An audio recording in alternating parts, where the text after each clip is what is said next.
যেদিন আপনি এটা বুঝে যাবেন অথবা এক্সপেরিয়েন্স করবেন যে মৃত্যুর পর সেই মৃত মানুষটাকে জীবিত মানুষগুলা কত জলদি ভুলে যায়, সেদিন থেকে এই যে মানুষকে ইমপ্রেস করার এত প্রচেষ্টা যা করে বেড়ান, এগুলো আর কোনোটাই করবেন না বা করতে ইচ্ছাও করবে না। বাড়ির ভিতরে লাশ রেখে বাড়ির বাইরে হাসাহাসি করতে দেখেছি বহুবার। জানাজা শেষ করে বিরিয়ানি নিয়ে ঝগড়া করতে দেখেছি। আর আমি আপনি নিজের মনের শান্তি, ঘরের শান্তি, ঈমান সব নষ্ট করে দিচ্ছি এই চিন্তা করে মানুষ কি বলবে। আসসালামু আলাইকুম, আমি রিমা যশোর থেকে বলছি। বাংলাদেশি ব্লগার মাম রিমা চ্যানেলে আপনাদের সবাইকে ওয়েলকাম। কাছে কিংবা দূরে যে যেখান থেকে ব্লগটি দেখছেন, আশা করছি আল্লাহর রহমতে সবাই সুস্থ ও নিরাপদ আছেন। আলহামদুলিল্লাহ, আমরাও ভালো আছি। এত ভালোবাসা, আসলে এত ভালোবাসা পাওয়ার যোগ্য আমি কিনা সেটা তো আমি সঠিকভাবে বলতে পারবো না। আমি তো 2 দিন পর পর একটা ভিডিও আপলোড করে থাকি। তো গত দিন যখন আমি ভিডিও দিইনি, অনেক আপুরাই কিন্তু আমার খোঁজ খবর নিয়েছেন। পার্সোনালি যারা আমার সঙ্গে অ্যাড আছেন মেসেঞ্জারে, তারাও কিন্তু আমাকে ফোন করেছেন, জিজ্ঞাসা করেছেন, আপু তুমি কেমন আছো, তুমি কেন ভিডিও দাওনি, তুমি কি এখনও বিয়েবাড়িতে রয়েছো? আর এই বিয়েবাড়ির বিষয়টা হচ্ছে, আমি যে সকল আপুদের ভিডিও বিয়েবাড়িতে বসে দেখেছি, আপুদের ছোট্ট করে একটু কমেন্টসে লিখেছি, আপু বেশি কিছু লিখতে পারছি না, আমি বিয়েবাড়িতে আছি। তো সেই সকল আপুরা আমাকে জিজ্ঞাসা করেছে, আপু তুমি কি এখনও বিয়েবাড়িতে রয়েছো, তোমার কি বিয়ে খাওয়া শেষ হয়নি? তারপর আমি কমিউনিটিতে একটা পোস্ট দিয়েছি যে আপুরা, আমি আমার শারীরিক অবস্থা নিয়ে একটু টেনশনে আছি। যাই হোক, অনেক আপুরা কিন্তু আমার জন্য দোয়া করেছেন। সেই সাথে কিছু কিছু আপু জিজ্ঞাসা করেছেন, আপু তোমার কি হয়েছে, এখন তুমি কেমন আছো?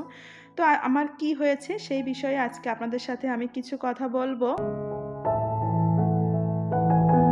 তো আমার কি হয়েছে, কি সমস্যা সেটা আপনাদের সঙ্গে বলার আগে ভিডিওর বিষয়ে কিছু কথা বলে নিই।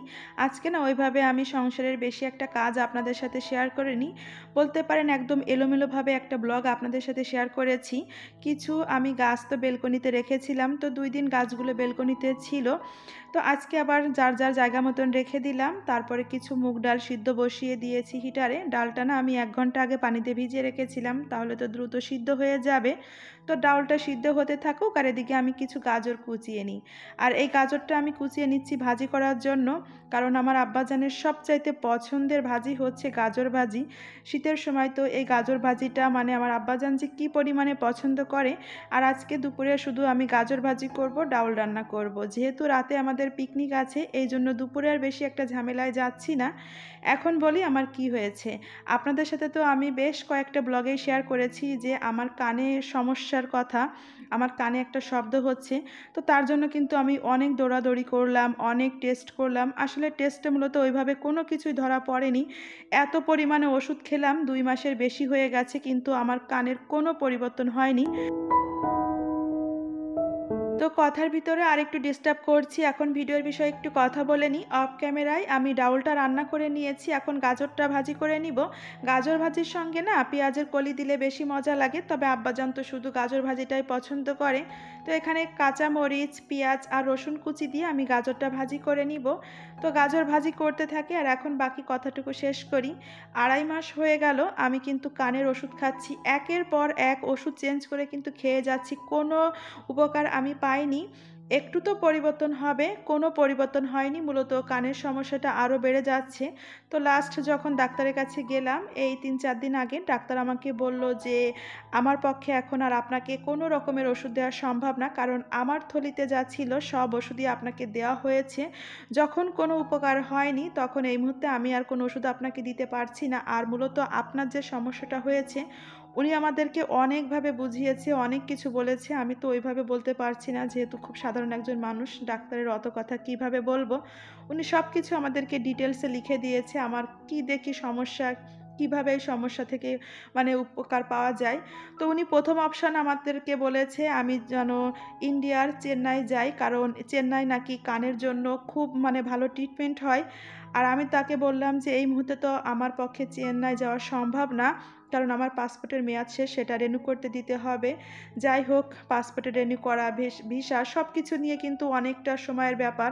তো দ্বিতীয় কোনো অপশন আছে কিনা, সে বলল আপনি একটু ঢাকায় যেয়ে দেখতে পারেন, নাক কান গলার যে বড় হসপিটাল আছে সেখানে। হয়তো আমি যে ওষুধগুলো আপনাকে দিয়েছি একই ওষুধই দিবে, তারপরও আপনি একটু যেয়ে দেখতে পারেন। তো আমি যে এখন কি করব সেটা আমি নিজেও বুঝতে পারছি না। আমি যে কি পরিমাণে একটা টেনশনে আছি, কারণ আমি সারাদিন যখন সংসারে কাজ করি তখন না অতটা আমার কানে মানে আমি বুঝতে পারি না, হালকা বুঝতে পারি। তবে যখন আমি নিরিবিলি চুপচাপ বসে থাকি তখন এত পরিমাণে শব্দ হয়, বিশেষ করে রাতে ঘুমাতে যাওয়ার সময় আমার প্রচণ্ড পরিমাণে কষ্ট হয়। আমি ঘুমাতে পারি না। আমি তো অনেকটা রাত পর্যন্ত বসে থাকি। মানে তখন না এত পরিমাণে কষ্ট হয় যে আমি একা, একা কান্না করি যে আমি কি করব? এটা থেকে আমি কিভাবে মুক্তি পাবো? আমার কানের শব্দটা কেমন আমি আপনাদেরকে বলে বোঝাতে পারব না। যখন আমরা কাউকে ফু দিই, ধরেন কখনো কোনো জিনিস আমরা গরম জিনিস ঠান্ডা করছি তো আমরা ফু দিচ্ছি।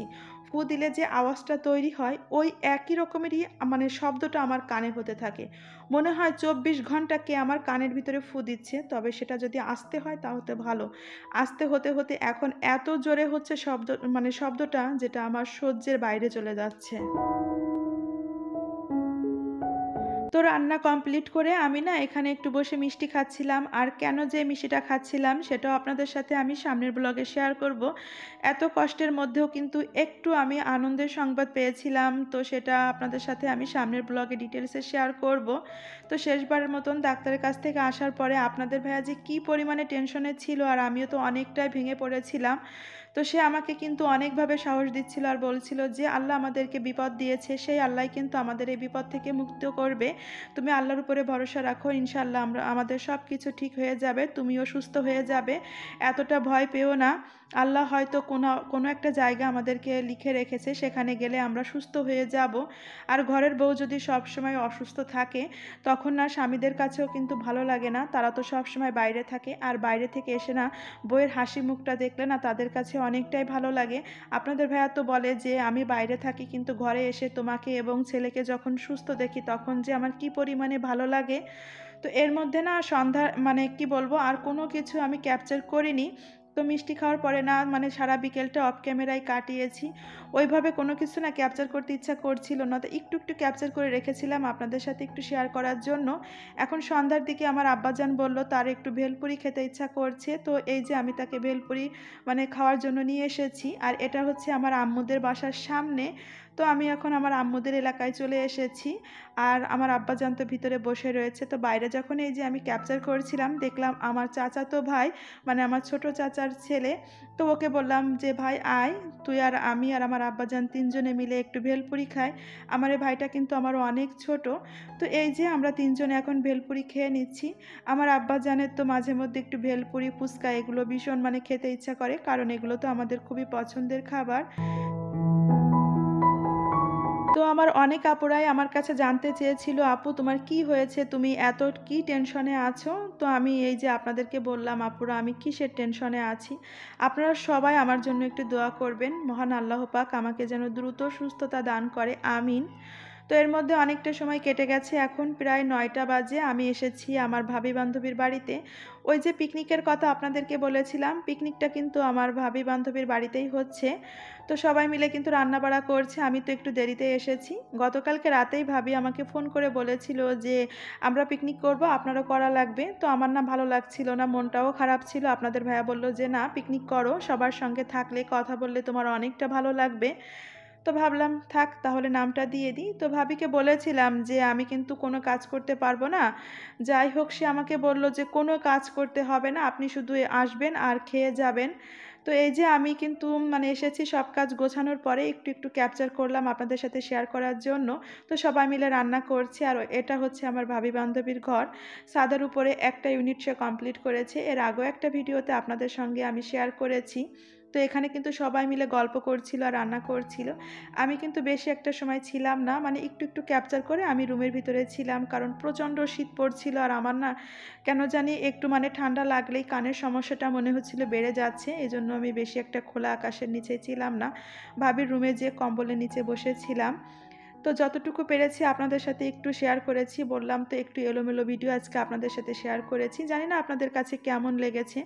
যদি আপনাদের কাছে ভালো লাগে প্লিজ একটা লাইক আমাকে দিয়ে যাবেন। আর যদি আজকের ভিডিওতে আমি কোনো কিছু ভুল দেখিয়ে থাকি কিংবা ভুল কোনো কথা আপনাদেরকে বলে থাকি, সবাই একটু ক্ষমা সুন্দর দৃষ্টিতে দেখবেন।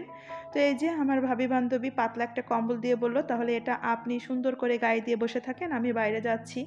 বাইরে তো সবাই রান্না করছে। আমার না ভালোও লাগছিল না। তো এখানে বসে, বসে আপনাদের ভিডিও দেখছিলাম। আবার ফাঁকে, ফাঁকে একটু যেয়ে সবার সঙ্গে গল্প করছিলাম।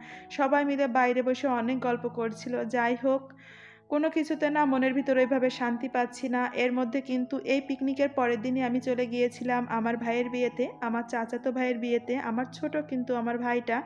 তো আমার ভাইটা একটু ইসলামিক মাইন্ডের। সেই সঙ্গে যে বউ এসেছে আমাদের বাড়িতে সে তো মাদ্রাসায় পড়ে। তো আমি না বিয়েবাড়ির কোনো কিছু ওইভাবে ক্যাপচারই করিনি যে আপনাদের সঙ্গে শেয়ার করব। অনেক আপুদেরকে আমি বলেছিলাম যে, "আপু আমি বিয়েবাড়িতে আছি।" আপুরা আমাকে বলেছিল বিয়েবাড়ির ভিডিও দেখতে চাই। আপুদেরকে আমি বলেছিলাম, "সরি আপু, বিয়েবাড়ির কোনো ভিডিও আমি শেয়ার করতে পারব না। কারণ আমি কোনো কিছুই কিন্তু ক্যাপচার করিনি।" তো যাই হোক, পিকনিকের রান্না-বাড়া কিন্তু প্রায় শেষের দিকে। তো এখানে গরুর গোশতটা রান্না হচ্ছে। আমি আবার একটু বাইরে এসেছি। মানে ভিতরেও একা বসে থাকতে ভালো লাগছিল না। তো ভাবলাম যে এই অংশটুকু একটু ক্যাপচার করি, আপনাদের সাথে শেয়ার করব। তো এখান থেকে আজকে আমি আপনাদের কাছ থেকে বিদায় নিব। ওভারঅল ভিডিওটি কেমন লেগেছে একটা ছোট্ট কমেন্টসে জানাবেন।